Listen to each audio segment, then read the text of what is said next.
Dans une ville où la lumière et le bruit ne s'arrêtent jamais, une ville où la magie et la science s'entrelacent, vivait un jeune homme nommé Cloud Strife. Ancien membre de l'unité d'élite soldats, Cloud avait les cheveux blancs en pique et une épée plus grande que nature. Midjar, la cité où il résidait, était divisée en plusieurs niveaux. La puissante entreprise Shinra, INC dominait la ville, exploitant l'énergie Mako directement du cœur de la planète, sans se soucier des conséquences écologiques. Cloud, récemment devenu mercenaire, accepta un contrat avec le groupe écoterroriste Avalanche. Ce groupe, dirigé par le robuste et déterminé Barrett Wallace, luttait contre les exactions de la Shinra. Leur objectif, saboter les réacteurs Mako de la ville pour sauver la planète de l'épuisement de son énergie vitale. Avec Tifa Lockhart, son amie d'enfance forte et douce, et d'autres membres d'Avalanche, Cloud participa à une mission pour détruire un réacteur. L'explosion provoquée par leur sabotage fut spectaculaire, mais elle attira aussi la colère de la Shinra, déclenchant une série de représailles brutales. Forcés de se cacher dans les bidonvilles situés sous les plaques de la ville, les membres d'Avalanche continuaient leur lutte, rencontrant en chemin des âmes aux histoires poignantes. Un jour, après une mission particulièrement dangereuse, Cloud tomba littéralement sur Iris Gainsborough, une fleuriste aux yeux verts éclatants. Dans le chaos des bidonvilles, Iris était une vision de paix et de beauté. Mais derrière son sourire doux se cachait un lourd secret, elle était la dernière descendante des Cetra, un ancien peuple en communion avec la planète. Iris était poursuivie par les Turcs, une division spéciale de la Shinra chargée de la capturer. Elle demanda à Cloud de devenir son garde du corps. Ensemble, ils échappèrent aux griffes des Turcs et trouvèrent refuge avec Avalanche. Au fil des jours, Iris révéla davantage de son passé mystérieux, incluant son lien unique avec la planète. Elle pouvait entendre ses murmures, comprendre ses douleurs. Alors que leur voyage se poursuivait, Cloud se retrouva hanté par des souvenirs de son passé. Il se souvenait de Sephiroth, autrefois le plus grand héros de soldats, qui était devenu une figure sinistre et maléfique. Obsédé par sa propre histoire et par Genova, une entité extraterrestre, Sephiroth cherchait à réveiller une force cataclysmique pour plonger le monde dans le chaos. Pour comprendre les vérités cachées de son passé, Cloud et ses amis voyagèrent jusqu'à Nibelheim, sa ville natale. Là-bas, ils découvrirent des preuves de manipulation et de mensonges orchestrés par la Shinra. Sephiroth, croyant être le descendant d'une lignée divine, manipulait Cloud, jouant avec ses souvenirs et son esprit troublé. En cours de route, Cloud et ses amis rencontrèrent de nouveaux alliés.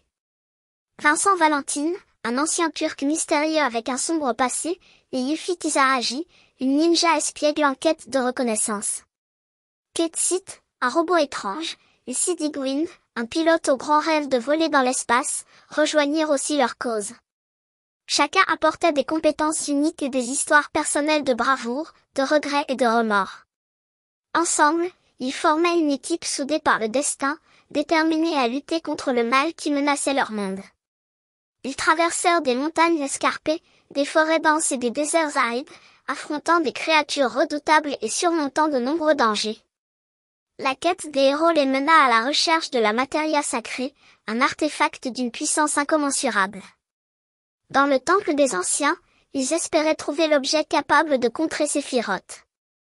Mais leur ennemi les devança, s'emparant de la Materia et laissant les héros désarmés face à l'ampleur de la menace. Iris, déterminée à sauver la planète, quitta ses amis pour accomplir seule sa mission. Elle se rendit à la Cité des Anciens, un lieu mystique où elle pourrait prier pour la planète.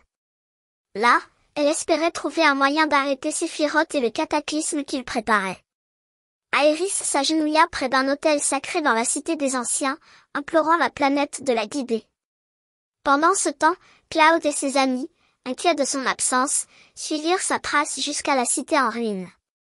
Lorsqu'ils la trouvèrent, elle était en prière sous un ciel étoilé, une scène empreinte de paix et de beauté. Mais cette paix fut brusquement interrompue par l'apparition de Sephiroth. D'un bond majestueux, il se dressa devant Iris, épée en main. Avant que Cloud ne puisse réagir, Sephiroth abattit sa lame, transperçant Iris. Elle tomba doucement, tel un pétale, un sourire paisible sur ses lèvres. Cloud accourut, prenant Iris dans ses bras, le cœur brisé. Il murmura des excuses, des larmes coulant sur son visage. Ils la laissèrent partir dans les eaux sacrées, son corps flottant doucement vers le fond. Les amis, en deuil, jurèrent de venger leur ami et de continuer leur quête pour sauver la planète. Le voyage des héros les mena finalement au cratère nord, le lieu où Sephiroth préparait son attaque ultime. Dans les profondeurs glaciales du cratère, ils découvrirent le cœur de la menace. Sephiroth, fusionné avec Jenova, préparait un cataclysme qui pourrait détruire le monde. Cloud dut affronter ses propres démons, découvrant qu'il n'était pas le soldat qu'il croyait être, mais un simple jeune homme manipulé par Sephiroth et la Shinra. Malgré cela, il trouva en lui la force de continuer, soutenu par ses amis. Sous un ciel étoilé, la bataille finale s'engagea. Les héros, unis et déterminés, affrontèrent Sephiroth avec courage. Cloud, guidé par l'esprit d'Aeris et soutenu par ses amis, livra un combat épique. Avec un coup ultime, il parvint à vaincre Sephiroth, libérant ainsi la planète de son emprise maléfique. La lumière de la Matéria sacrée brilla de mille feux, dissipant les ténèbres et apportant une nouvelle aube. La planète était sauvée, et les héros étaient devenus des légendes. L'histoire de Cloud et de ses amis, bien qu'émaillée de tragédies et de défis, est une histoire d'amitié, de courage et de détermination. Ils avaient sauvé la planète, prouvant que même face aux plus grandes ténèbres, l'espoir et l'amour pouvaient triompher. Cloud, Tifa, Barrett, et tous leurs alliés retournèrent à leur vie, transformés par leurs expériences. Ils savaient que la mémoire d'Aeris vivrait à jamais dans leur cœur, et que leur quête avait été un acte d'amour et de sacrifice pour le bien de la planète. Ainsi se termine le voyage épique de Cloud et de ses amis, une aventure qui restera gravée dans les mémoires comme un testament de la puissance de l'amitié et de la bravoure face à l'adversité.